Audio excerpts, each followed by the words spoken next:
എല്ലാവർക്കും നമസ്കാരം. ആത്മീയപാതയിൽ സഞ്ചരിക്കുന്ന ഒട്ടുമിക്ക ആളുകൾക്കും ഉണ്ടാവുന്നൊരു അനുഗ്രഹമുണ്ട്. അതിനെപ്പറ്റിയാണ് ഞാനിവിടെ പറയാൻ പോകുന്നത്. നമ്മൾ ദേവി ഉപാസന ചെയ്യുന്നുണ്ടാവാം, അല്ലെങ്കിൽ കൃഷ്ണൻ ഉപാസിക്കുന്നുണ്ടാവാം, ശിവൻ ഉപാസിക്കുന്നുണ്ടാവാം. നിങ്ങൾ ഏതെല്ലാം ഉപാസനകൾ ചെയ്യുന്ന ആൾക്കാരാണെങ്കിലും നിങ്ങൾക്ക് അതിൻ്റെ കൂടെ ഉണ്ടായിരിക്കേണ്ടതായ ഒരു ദൈവത്തിൻ്റെ അനുഗ്രഹത്തെ പറ്റിയാണ് ഞാൻ പറഞ്ഞു വരുന്നത്. അത് വേറെ ആരുമില്ല, നമ്മുടെ മുരുക ഭഗവാൻ, സുബ്രഹ്മണ്യ സ്വാമി, അല്ലെങ്കിൽ നമുക്ക് ഒരുപാട് പേരുകളിൽ വിളിക്കാവുന്ന ഒരു ദേവനുണ്ട്. ശിവപുത്രനായിട്ടുള്ള സാക്ഷാൽ സുബ്രഹ്മണ്യ സ്വാമി. ഇദ്ദേഹത്തിൻ്റെ അനുഗ്രഹം ഇല്ലാതെ നിങ്ങൾക്കൊരു പൂർണ്ണത കൈവരിക്കാൻ പറ്റുമെന്ന് എനിക്ക് തോന്നുന്നില്ല കേട്ടോ. എൻ്റെ ഒരു ചെറിയ അറിവാണ്, ഞാൻ കേട്ടേക്കനാണ്. സാക്ഷാൽ ശ്രീനാരായണ ഗുരുദേവന് വരെ മുരുകൻ്റെ ഉപാസന ഉണ്ടായിരുന്നു ഞാൻ കേട്ടിട്ടുണ്ട്. അപ്പോൾ മുരുകനില്ലാതെ പൂർണ്ണത ഉണ്ടാവില്ല എന്നാണ് എൻ്റെ ഒരു അനുഭവം കൂടി കേട്ടോ. അപ്പോൾ അതിന് ഉദാഹരണമായിട്ട് ഞാൻ നിങ്ങൾക്ക് ഒരു കഥയോടും പറഞ്ഞുതരാം. എൻ്റെ ഒരു പേഴ്സണൽ അനുഭവമാണ്. ഞാൻ അധികം പേഴ്സണൽ കാര്യങ്ങളൊന്നും ഇവിടെ പറയാറില്ല.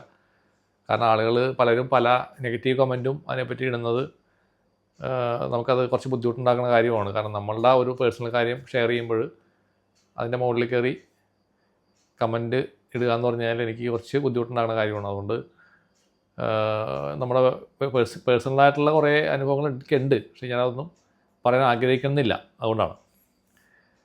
പക്ഷേ ഈ ഒരു അനുഭവം ഞാനിവിടെ പറയാം. ഇത് ഞാൻ ആക്ച്വലി ഈ ദേവിയുടെ ഒരു പാതയിലേക്ക് വരുന്നതിന് മുമ്പുള്ള അനുഭവമാണ്. ആദ്യം എനിക്ക് കിട്ടിയ അനുഗ്രഹം മുരുക ഭഗവാന്റെ. അതൊരു വല്ലാത്ത എക്സ്പീരിയൻസ് ആയിരുന്നു. കാരണം ഞാനന്ന് അങ്ങനെ മുരുകനുമായിട്ടൊന്നും വലിയ അങ്ങനെ അടുപ്പമൊന്നുമില്ല. ഞാൻ വിചാരിച്ചിരിക്കുന്നത് മുരുകൻ എന്ന് പറയുന്നത് തമിഴന്മാരുടെ ഒരു ദേവനാണ്. ഇവിടെ ഒന്നും അങ്ങനെ വലിയ മുരുക ഭക്തന്മാരെ ഞാൻ കണ്ടിട്ടില്ല.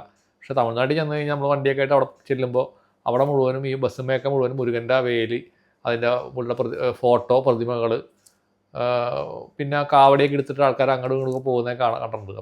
അപ്പോൾ ഇവരുടെ ഭക്തിയെ പറ്റി പറയുമ്പോൾ ഇവരൊക്കെ ഒരു വല്ലാത്ത അമിതമായ ഭക്തിയുള്ള ആൾക്കാരാണെന്നൊക്കെ അന്ന് എനിക്ക് തോന്നിയിട്ടുണ്ട്. പ്രത്യേകിച്ചും മുരുകൻ്റെ ക്ഷേത്രങ്ങളിലൊക്കെ ആവാത്തൊക്കെ നമ്മൾ പോകുമ്പോഴും ആണ്ടവാന്നൊക്കെ വിളിച്ച്, അല്ലെങ്കിൽ അവരുടെ തമിഴിൽ കുറേ പദപ്രയങ്ങളൊക്കെ വെച്ചിട്ട് ഇവർക്കൊക്കെ എന്തോ കുഴപ്പമുണ്ടല്ലോ എന്നൊക്കെ എനിക്ക് തോന്നിയിട്ടുണ്ട്. ഇവിടെ നാട്ടിലാണെങ്കിലും മുരുകൻ്റെ അമ്പലങ്ങൾ കുറവാണ്. കൂടുതലും ദേവിയും ശിവനും അങ്ങനെയുള്ള അമ്പലങ്ങളൊക്കെയാണ് നമ്മുടെ നാട്ടിലൊക്കെ കണ്ടേക്കണത്. ഒരു ക്ഷേത്രങ്ങളിൽ വലിയ വലിയ അമ്പലങ്ങൾ നമ്മുടെ നാട്ടിൽ കുറവാണ്. അങ്ങനെ ഒരു ദിവസം ഞാൻ കിടന്നുറങ്ങുമ്പോൾ എനിക്ക് സ്പിരിച്വലായിട്ടുള്ള അനുഭവങ്ങൾ കൂടുതലും കിട്ടിയേക്കണത് ഒറ്റയ്ക്ക് കിടന്നുറങ്ങുമ്പോഴാണ്. നമ്മൾ ഭാര്യയും കുട്ടികളെക്കാട്ട് ഒന്നിച്ചാണ് അന്നൊക്കെ കിടക്കുന്നത്. പക്ഷേ ആ സമയങ്ങളിലൊന്നും അനുഭവങ്ങൾ അധികം കിട്ടിയിട്ടില്ല. കൂടുതലും ഒറ്റയ്ക്ക് കിടന്നുറങ്ങുമ്പോഴാണ് എനിക്ക് ഇതുപോലുള്ള അത്ഭുതകരമായ ഒരുപാട് അനുഭവങ്ങളൊക്കെ ഉണ്ട് കേട്ടോ. അതിലൊന്നാണ് ഞാൻ പറയുന്നത്. രാത്രി ഒരു 2 മണിയൊക്കെ ആയി കാണുന്നതെന്ന് വിചാരിക്കുന്നു. പെട്ടെന്ന് ഉറക്കത്തിൽ എൻ്റെ മുമ്പിൽ ഈ സ്വർണ്ണക്കടലുള്ളൊരു വേലിങ്ങനെ പെട്ടെന്ന് തെളിഞ്ഞ് വരുന്നത് ഞാൻ കാണുകയാണ്. അപ്പോൾ ഞാൻ ലൈറ്റ് ഓഫ് ചെയ്തിട്ടാണ് അന്ന് ഞാൻ കിടക്കുക. ഒറ്റക്കാണെങ്കിൽ ലൈറ്റ് ഓഫ് ചെയ്തിട്ട് കിടക്കും. പിള്ളേരൊക്കെ ഉണ്ടെങ്കിൽ ചെറിയ ലൈറ്റ് ഇട്ടിട്ടാണ് കിടക്കുന്നത്. പക്ഷേ അത് ഞാൻ ഒറ്റക്കാണെങ്കിൽ ലൈറ്റ് ഓഫ് ചെയ്തിട്ടാണ് ഞാൻ കിടക്കുക. എനിക്കതാണ് ഇഷ്ടം. അപ്പോൾ സ്വർണ്ണക്കടലുള്ള ഒരു വേലി പെട്ടെന്ന് എൻ്റെ മുമ്പിൽ പ്രത്യക്ഷപ്പെടുന്നു. എനിക്ക് ആപ്പാടെ അപ്പോൾ ഞാൻ ഉണരേണ്ട സമയത്ത് പെട്ടെന്ന് ഞാൻ ഉണരുകയും ചെയ്യുന്നു. ഉണർന്ന് കഴിഞ്ഞിട്ട് എനിക്ക് ഭയങ്കരമായ സംഭ്രമം എന്ന് പറഞ്ഞാൽ ഇവിടെയൊക്കെ ഭയങ്കര ബുദ്ധിമുട്ട്, തലയ്ക്ക് ഭയങ്കര ബുദ്ധിമുട്ട്, അങ്ങനെ ആകപ്പാടെ ഭയങ്കരമായൊരു പ്രയാസം. അതെനിക്ക് പറഞ്ഞറിയിക്കാൻ പറ്റില്ല. ഇപ്പോഴും എനിക്ക് നല്ല ഓർമ്മയുണ്ട്, ഞാനത് കണ്ടതെല്ലാം. ആ സമയത്ത് ഞാനന്ന് കിടക്കുന്നത് പടിഞ്ഞാട്ടേക്ക് തല വെച്ചിട്ടാണ് കിടക്കുന്നത്. അപ്പോൾ ഞാൻ ആക്ച്വലി കിഴക്കോട്ടേക്ക് നോക്കിയിട്ടാണ് കിടന്ന് കഴിയുമ്പോൾ നമ്മൾ കിഴക്കോട്ടേക്കാണല്ലോ നമ്മുടെ കണ്ടിരിക്കുന്നത്. അങ്ങനെയാണ് അന്ന് ആ റൂമിൽ കിടന്നിരുന്നത്, എനിക്ക് ഓർമ്മ. അത് കഴിഞ്ഞ് കുറേ കഴിഞ്ഞപ്പോൾ ഞാൻ ഉറങ്ങിപ്പോയി. പിറ്റേ ദിവസം രാവിലെ എഴുന്നേറ്റിട്ട് എനിക്ക് തലയൊന്നും നേരെ വയ്ക്കാനുള്ള ഒരു വല്ലാത്തൊരു അവസ്ഥയാണ്. എന്ന് വെച്ചാൽ എന്ത് ചെയ്യണം എന്നുള്ളത് അറിയില്ല. അപ്പോൾ ആ സമയത്ത് എൻ്റെ ഭാര്യയും കുട്ടികളെ കൂടി ഭാര്യയുടെ വീട്ടിൽ പോയിരിക്കുന്ന സമയമാണ്. അപ്പോൾ ഞാൻ ഭയങ്കര ടയർഡായി. ഭയങ്കര ടയർഡ് വെച്ച് കഴിഞ്ഞാൽ അന്ന് എനിക്ക് ഷോപ്പിലൊക്കെ ഞാൻ പോയിരുന്ന് അവിടെ ഉറക്കം നോക്കി ഇരുന്ന് തിരിച്ച് വന്ന് ഉച്ചയ്ക്ക് വീണ്ടും കുറച്ച് നേരം വീണ്ടും കിടന്ന് ഉറങ്ങി. അങ്ങനെ ഒരു സംഭ്രമത്തോടെ ഇട്ട് ഞാൻ ഒരു 4-5 ദിവസം അങ്ങനെ മുന്നോട്ട് പോയി. അപ്പം ഞാൻ ആലോചിച്ച് എന്താണ് ഈ വേലാണെന്ന് എനിക്ക് മനസ്സിലായി, വേലിന് കാണുക. അപ്പോൾ വേലെന്താണ് എന്നൊക്കെ ഉള്ളതിനെ ഞാനിങ്ങനെ ചിന്തിച്ചു. അങ്ങനെ പെട്ടെന്നാണ് എൻ്റെ മനസ്സിലേക്ക് ഈ പഴനി എന്ന് പറഞ്ഞ ക്ഷേത്രം പെട്ടെന്ന്. തമിഴ്നാട്ടിൽ നമ്മൾ കേരളത്തിലുള്ള ആൾക്ക് ഏറ്റവും അടുത്ത് പോകുന്നത് ഇഷ്ടപ്പെട്ട ഒരു സ്ഥലമാണല്ലോ നമ്മൾ പഴനി. ഞാൻ പല പ്രാവശ്യം പോയിട്ടുണ്ട്. പെട്ടെന്ന് എനിക്ക് തോന്നുന്നുണ്ട് പഴനിക്ക് പോകണം. അങ്ങനെ പിറ്റേ ദിവസം തന്നെ ഞാൻ പോവുകയാണ്, നെക്സ്റ്റ് ഡേ. അങ്ങനെ പഴനി ചെല്ലുന്നു, അവിടെ കയറുന്നു, മുകളിൽ ചെല്ലുന്നു, ഭഗവാനെ തൊഴുന്നു. അതൊന്നും ഇത്ര തിരക്കൊന്നുമില്ല, ഇന്നത്തെ പോലെ അത്ര ഭയങ്കര തിരക്കൊന്നുമില്ല. സുഖമായിട്ട് അവിടെ കയറി നമുക്ക് എത്ര നേരം വേണമെങ്കിൽ നിൽക്കാം. തൊഴുത് കഴിഞ്ഞപ്പോൾ എൻ്റെ ഈ സംഭവം അങ്ങോട്ട് പോകും. അതുവരെ ഈ സംഭവം ഇങ്ങനെ ഉള്ളിൽ നിൽക്കുന്നു. അവിടെ ഭഗവാനെ തൊഴുത് കഴിഞ്ഞപ്പോൾ സംഭവം പോയി. അവിടെ ഞാൻ വേറെ വഴിപാടും പൂജയൊന്നും ഒന്നും ഒരു അമ്പലത്തിൽ പോയി ഞാൻ ചെയ്യാറില്ല, അന്നും ചെയ്യാറില്ല, ഇന്നും ചെയ്യാറില്ല. എന്തെങ്കിലും തോന്നിച്ച് കഴിഞ്ഞാൽ ഞാൻ ചെയ്യും, അത്രയേ ഉള്ളൂ. അല്ലാണ്ട് ബോർഡ് നോക്കിയിട്ട് ഉള്ള വഴിപാട് മുഴുവൻ ചെയ്യണ പരിപാടി അന്നും എനിക്കില്ല, ഇന്നുമില്ല. അങ്ങനെ ജസ്റ്റ് അവിടെ നിന്ന് എന്തോ കുറച്ച് ഭസ്മമൊക്കെ വാങ്ങി. അന്ന് ഞാൻ മേടിക്കാറുണ്ട്, ഇന്നും ഞാൻ ഭസ്മം മേടിക്കാറുണ്ട്. ഭസ്മം അവിടെ നിന്ന് പോയി വരുമ്പോൾ മേടിച്ചിട്ട് വരും. ഭസ്മം വാങ്ങിക്കൊണ്ടുവന്ന് വീട്ടിൽ വന്ന് ഒരു കുഴപ്പമില്ല, സുഖമായിട്ട് പിന്നെ കിടന്നു തുടങ്ങി. പിന്നെ ആ ചിന്ത ഞാൻ വിട്ടു. അടുത്ത വർഷം അതേ സമയത്ത് എനിക്ക് തോന്നുന്നത് ഏതാണ്ട് ഈ ഒരു സമയമാണ്, ഒരു മെയ് ജൂൺ ആ ഒരു സമയമാണെന്ന് എനിക്ക് തോന്നണം. എൻ്റെ ഓർമ്മ ശരിയാണെങ്കിൽ ആ വെക്കേഷൻ സമയമാണെന്ന് തോന്നുന്നു. അടുത്ത കൊല്ലം ഇതേപോലെ തന്നെ സെയിം സംഭവം ഉണ്ടായി. അപ്പം എനിക്കറിയാം ഇത് പഴനിയിലേക്ക് പോകാനുള്ള ഒരു കോളിംഗാണ് എന്നുള്ളത്. ഞാനങ്ങനെ അപ്പോൾ തന്നെ വണ്ടി എടുത്ത്, ഞാൻ ഡ്രൈവറൊക്കെ ഉണ്ട് ഇവിടെ. അപ്പം അന്ന് ഡ്രൈവറെ വിളിച്ചിട്ട് ഞാൻ അങ്ങനെ നേരെ അങ്ങോട്ട് പോവുകയാണ്, പഴനിക്ക് പോയി വന്നു.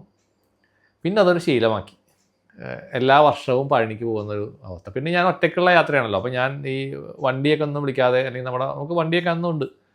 പക്ഷേ ബസ്സിൽ KSRTC ബസ്സിലാണ് ഞാൻ പിന്നെ പോകുന്നത്. ഇടക്കിടക്ക് KSRTC ബസ്സിൽ പോകും.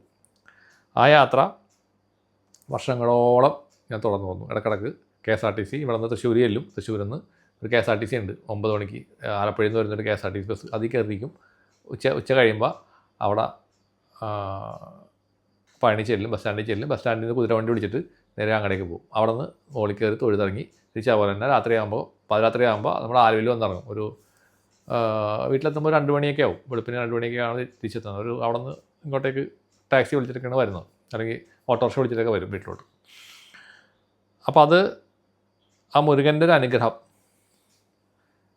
അത് ഇപ്പോഴും നമ്മൾ വർക്ക് ചെയ്യാനിരിക്കുമ്പോൾ അല്ലെങ്കിൽ എന്തെങ്കിലും കാര്യമുണ്ടെങ്കിൽ മുരുകൻ്റെ പേര് നാം ഉച്ചരിച്ച് കഴിഞ്ഞാൽ ആ നിമിഷം അങ്ങോരുടെ സാന്നിധ്യം നമ്മുടെ അടുത്ത് വരും. അല്ലെങ്കിൽ എന്താണ് സഹായം വേണ്ടതെന്നോട് ചോദിക്കും. അത് ഇന്നും എനിക്കൊരു അനുഗ്രഹമാണ്. നമ്മൾ ഹീലിംഗ് ചെയ്യുമ്പോഴാണെങ്കിൽ പോലും ദേവിയാണ് ചെയ്യുന്നത്, മഹാകാളിയാണ് വരുന്നത്, അല്ലെങ്കിൽ അതുപോലത്തെ ദേവതകളൊക്കെയാണ് നമ്മുടെ കൂടെ അപ്പോൾ ഇരിക്കുക. പക്ഷേ മുരുകഭഗവാനെ വിളിച്ചു കഴിഞ്ഞാൽ ആ നിമിഷം അദ്ദേഹം പ്രത്യക്ഷപ്പെടും, അല്ലെങ്കിൽ അദ്ദേഹം നമ്മുടെ മുന്നിൽ വരും, നമ്മുടെ ഹെൽപ്പ്. ചില കേസുകളൊക്കെ നമുക്ക് ചെയ്യാനിരിക്കുമ്പോൾ, ഹീലിംഗ് ചെയ്യാനിരിക്കുമ്പോൾ തുടങ്ങാൻ പറ്റില്ല, ഭയങ്കര സ്റ്റാർട്ടിങ് ട്രബിളായിരിക്കും, ഭയങ്കര ഹാങ് ആയിട്ട് നമ്മളിങ്ങനെ ഈ ഐസ് പോലെ ഇങ്ങനെ ഇരിക്കും. ആ സമയത്ത് മുരുക എന്നൊരു വിളിക്കും. ആ സമയത്ത് പുള്ളി വരും. പിന്നെ ഒരു തടസ്സവും ഇല്ല, എല്ലാ തടസ്സവും മാറി നമുക്ക് വർക്ക് സ്റ്റാർട്ട് ചെയ്യാൻ പറ്റും. അത് ഇപ്പോഴും കഴിഞ്ഞ ആഴ്ച കൂടി 2 പ്രാവശ്യം ഞാൻ പുള്ളിനെ വിളിച്ചിട്ടാണ് തുടങ്ങിയത്. അപ്പോൾ മുരുകൻ്റെ ആ ഒരു അനുഗ്രഹം അതൊരു ഭയങ്കര എക്സ്പീരിയൻസാണ്. ഇപ്പോഴും പഴനിയിൽ ഞാൻ പോകാറുണ്ട്. ഇപ്പം പിന്നെ അങ്ങനെ സമയം നോക്കാറില്ല, വിളി വരുമ്പോൾ പോവും. പിന്നെ അവിടെ ഭോഗനമഹർഷിയായിട്ടുള്ള ബന്ധങ്ങളും കാര്യങ്ങളൊക്കെ പിന്നീടാണ് എനിക്ക് മനസ്സിലാവുന്നത്. ഞാൻ എന്തുകൊണ്ട് പഴനി പോയി എന്നുള്ളതിനെ പറ്റിയൊക്കെ പിന്നീടാണ് ഞാൻ മനസ്സിലാക്കുന്നത്. അവിടെ ഭോഗനമഹർഷിയുടെ സമാധി സർവണമെന്നൊന്നും എനിക്കറിയില്ലായിരുന്നു. പിന്നീട് പോയാണ് അവിടെ ഭോഗനമഹർഷിയുടെ സമാധി ഞാൻ കണ്ടെത്തിയത്. അതൊന്നും എനിക്കറിയില്ലായിരുന്നു. അങ്ങനെയാണ് പിന്നെ ഭോഗനമഹർഷിയായിട്ടുള്ള ബന്ധം, പാസ്റ്റ് ലൈഫായിട്ട് ബന്ധപ്പെട്ട് ഭോഗനമഹർഷിയായിട്ടുള്ള ചില കണക്ഷൻസൊക്കെ എനിക്ക് ഉള്ളതായിട്ട് എനിക്ക് മെഡിറ്റേഷനിൽ ദേവി കാണിച്ചു തന്നിട്ടുണ്ട്. അപ്പോൾ അങ്ങനെയുള്ള സംഭവങ്ങളൊക്കെ കുറേ നമ്മളുടെ ഉള്ളിലുണ്ട്. പാസ്റ്റ് ലൈഫിൽ നിന്ന് പഠിച്ചേക്കണ കുറേ അറിവുകൾ ഉള്ളതുകൊണ്ടാണ് എനിക്കിപ്പോൾ ഈ ജന്മത്തിൽ പഠിച്ചിട്ടില്ലെങ്കിൽ കൂടിയും ഇതെല്ലാം ചെയ്യാനായിട്ടുള്ള കർമ്മത്തിൽ എനിക്ക് കിട്ടിയേക്കണത് എന്നുള്ളതാണ് ഞാൻ മനസ്സിലാക്കുന്നത്. അപ്പോൾ മുരുകൻ്റെ ഉപാസന അല്ലെങ്കിൽ മുരുകൻ്റെ പ്രാർത്ഥന നിങ്ങൾ ആത്മീയവാദത്തിൽ ചെയ്യുന്ന ആൾക്കാരെ എല്ലാവരും നിർബന്ധമായിട്ട് ഞാൻ പറയുന്നത് ചെയ്യണം. എന്നെങ്കിലേ നിങ്ങൾക്കൊരു പൂർണ്ണത, ഒരു പെർഫെക്ഷൻ ഉണ്ടാവുള്ളൂ എന്നുള്ളതാണ് എൻ്റെ ഒരു അനുഭവം. എനിക്കിതൊക്കെ യൂണിവേഴ്സ് തനിയെ കൊണ്ട് തന്നെയാണ്, ഞാനൊന്നും അന്വേഷിച്ച് പോയിട്ടൊന്നുമല്ല. എല്ലാം ഇങ്ങോട്ടേക്ക് എന്നെ കാണിച്ചു തന്നു, എന്നെ വിളിച്ചു, ഇങ്ങോട്ട് വാ മോനെ പറഞ്ഞ് വിളിച്ചിട്ടാണ് ഞാൻ സ്ഥലത്തേക്ക് പോണത്. അല്ലെങ്കിൽ എന്നെ കൊണ്ടുപോകാനായിട്ട് ആയെങ്കിലും സമയത്ത് വരും. അല്ലെങ്കിൽ ഏതെങ്കിലും ഒരു ചാൻസിന് ഇങ്ങനെയൊക്കെ മുമ്പിൽ വന്ന് വിടാറുണ്ട്. ഇപ്പോൾ തലക്കാവേരി തന്നെ ഞാൻ പോണത് ഞാൻ കേട്ടിട്ട് പോയില്ലാത്ത സ്ഥലമാണ് തലക്കാവേരി. തലക്കാവേരിയിൽ ഞാൻ പോകുന്നത് എങ്ങനെയാണ്, എൻ്റെ ഒരു ഫ്രണ്ട് പറഞ്ഞു തലക്കാവേരിയിൽ പോകേണ്ട വാന്ന് പറഞ്ഞു. ഞാൻ പറഞ്ഞു ഞാനില്ല എന്ന് പറഞ്ഞു. അങ്ങനെ നിർബന്ധിച്ചിട്ടാണ് ഞാൻ പോയത്. പക്ഷേ അതൊരു ടേണിംഗ് പോയിൻ്റ് ആയിരുന്നു. തലക്കാവേലിൽ പോയതിന് ശേഷമാണ് എനിക്ക് ഈ ഒരു അവസ്ഥയിലേക്ക് ഞാൻ എത്തിയത്. അപ്പോൾ എൻ്റെ തലവര അവിടെ മാഞ്ഞു പോയി. ഞാനിപ്പോൾ 3 പ്രാവശ്യം പോയി തലക്കാവേലിൽ. ഇപ്പം 3ാമത്തെ പ്രാവശ്യമാണ് ഇപ്പോൾ കഴിഞ്ഞ മാസം പോയത്. പക്ഷേ അതും 3ാമത്തെ പ്രാവശ്യം പോയത് എനിക്കും അത് എക്സ്പീരിയൻസ് ആയിരുന്നു. കാരണം ഞാൻ ഒരുപാട് ആളുകളുടെ കർമ്മങ്ങളിൽ ഇടപെട്ട് നെഗറ്റീവുകൾ എടുത്തിട്ട് കുറച്ച് ക്ഷീണമൊക്കെ ഉണ്ടായിരുന്നു. ആ ക്ഷീണമെല്ലാം മാറിപ്പോയി. ഇപ്പോൾ ഫ്രഷ് ആയിട്ടിരിക്കുകയാണ് ഞാൻ, കുഴപ്പമില്ല. അപ്പോൾ തലക്കാവേലിൽ ഇപ്പോൾ ഈ കഴിഞ്ഞ ആഴ്ചയിലൊക്കെ കുറേ പേര് പോയിട്ടുണ്ട്. എന്നെ വിളിച്ചിട്ടുണ്ടായിരുന്നു കുറേ പേര് പോയ ആൾക്കാർ. ഒരു ഭാര്യയും ഭർത്താവാണ് തൃശ്ശൂരുള്ളവർ ഒറ്റയ്ക്ക് കാർ ഓടിച്ചാൽ 2 പേരും കാറിന് ഓടിച്ചിട്ട് രാത്രിയൊക്കെ അവിടെ പോയ സാഹസികമായിട്ട് പോയെന്നൊക്കെ പറഞ്ഞ് എനിക്ക് മെസ്സേജ് അയച്ചിട്ടുണ്ടായിരുന്നു. അപ്പോൾ എന്നോട് ചോദിച്ചിട്ടുണ്ടായിരുന്നു എങ്ങനെയാണെന്ന്. ഞാൻ പറഞ്ഞു ഫോറസ്റ്റാണ്, രാത്രി പോകണ്ട, എവിടെയെങ്കിലും ഹോട്ടലിൽ തങ്ങുമെന്നൊക്കെ പറഞ്ഞിട്ട് അവർ റിസ്ക് എടുത്ത് പോയി. എനിക്ക് കൊണ്ട് കുഴപ്പമുണ്ടായില്ല, സുഖമായിട്ട് അവർ അവിടെ എത്തി.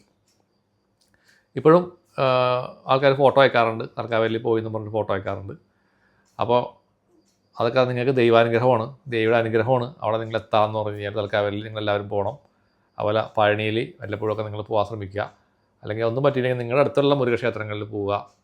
അവിടെ ഇരുന്നുകൊണ്ട് ഓം ശരവണ ഭവായ നമ എന്നുള്ള വലിയൊരു മന്ത്രം, മഹാമന്ത്രം നിങ്ങൾ ജപിക്കുക. വീട്ടിൽ നിന്നിട്ട് ജപിക്കുക. ഇത് നിങ്ങളുടെ ആത്മീയതയിൽ നിങ്ങൾ ഏത് ഉപാസന ചെയ്തോ, പക്ഷേ മുരുകനെ കൂടെ നിർത്തണം. മുരുകൻ്റെ ആ ഒരു സാന്നിധ്യം ഉണ്ടെങ്കിൽ നിങ്ങൾക്കൊരു പ്രൊട്ടക്ഷനാണ്. മുരുകൻ എന്ന് പറഞ്ഞാൽ അറിയാലോ, ദേവസേനയുടെ സൈന്യാധിപനാണ്. അദ്ദേഹമാണ് എല്ലാത്തിൻ്റെയും ചുക്കാൻ പിടിക്കുന്ന ആൾ. തന്ത്രശാസ്ത്രമോ അല്ലെങ്കിൽ ഏത് മന്ത്രമോ അല്ലെങ്കിൽ എന്തായിക്കോട്ടെ, അസ്ട്രോളജി ആയിക്കോട്ടെ, എല്ലാത്തിൻ്റെയും ആൾ പുള്ളിയാണ്. അദ്ദേഹത്തിൻ്റെ അനുഗ്രഹം ഇല്ലെങ്കിൽ നമുക്കൊന്നും ചെയ്യാൻ പറ്റില്ല. അതൊരു സംശയമില്ല. എൻ്റെ അനുഭവം അതാണ്. ഒന്നും പഠിക്കാത്ത ഞാൻ ഇതൊക്കെ ചെയ്യണമെങ്കിൽ എല്ലാം മുരുകഭഗവാൻ്റെ അനുഗ്രഹം കൊണ്ടാണ്. അത് ഞാൻ അന്നൊന്നും പറയുന്നൊരു കാര്യമാണ്. പക്ഷേ ദേവിയാണ് നമ്മുടെ മുന്നിൽ പ്രസൻറ്റിലിരിക്കുന്ന ദേവി തന്നെയാണ്, മഹാകാളിയാണ്. അപ്പോൾ ഞാൻ ആദ്യം ഭദ്രകാളിയാണെന്നാണ് ഞാൻ ആദ്യം വിചാരിച്ചിരുന്നത്. പിന്നീടാണ് മഹാകാളി എന്ന് എനിക്ക് മനസ്സിലായത് കുറേ കാലങ്ങൾക്ക് ശേഷം. കാരണം ഞാൻ നേരത്തെ ഒരു ഭദ്രകാളി ഭക്തനായിരുന്നു. പിന്നീട് മഹാകാളിയുടെ ഒരു അനുഗ്രഹം കിട്ടി, എന്നെ കാണിച്ചു തന്നു ആരാണെന്ന്. അപ്പോഴാണ് ബോധ്യം വന്നത്. അപ്പോൾ ചിലരൊക്കെ ചോദിക്കാറുണ്ട്, ഈ മഹാകാളിനൊന്നും ആർക്കും ഉപാസിക്കാൻ പറ്റില്ല. ഞാൻ ഉപാസിക്കണില്ല. ഇതൊക്കെ പാസ്റ്റ് ലൈഫിൽ നിന്ന് വന്നേക്കുന്ന കാര്യങ്ങളാണ്. അതിൻ്റെ സപ്പോർട്ടുണ്ട്, സഹായമുണ്ട്. എനിക്ക് അത്രേ അറിയൂ, അതിൽ കൂടുതലൊന്നും എനിക്ക് അറിഞ്ഞൂടാ. കാരണം അതേ എന്നെ കാണിച്ചു തരുന്നുള്ളൂ. എനിക്ക് വേണ്ട കാര്യങ്ങൾ മാത്രമേ കാണിച്ചു തരുന്നുള്ളൂ. വേണ്ടാത്ത കാര്യങ്ങളൊന്നും ഞാൻ കാണുന്നില്ല. അത്ര എനിക്ക് കണ്ടാലും മതി. കാരണം ഞാൻ ഇതിൽ തന്നെ ഹാപ്പിയാണ്. ഞാൻ ആ ഒരു അനുഗ്രഹത്തിൽ വളരെ സന്തോഷത്തോടെയായിട്ട് സമാധാനത്തോടെയായിട്ട് ഇനി എന്താണ് ജീവിതത്തിൽ ഇനി ഒന്നും വേണ്ട, അല്ലെങ്കിൽ ഇതുകൊണ്ട് തൃപ്തിപ്പെട്ടിരിക്കുന്നൊരു മനുഷ്യനാണ്.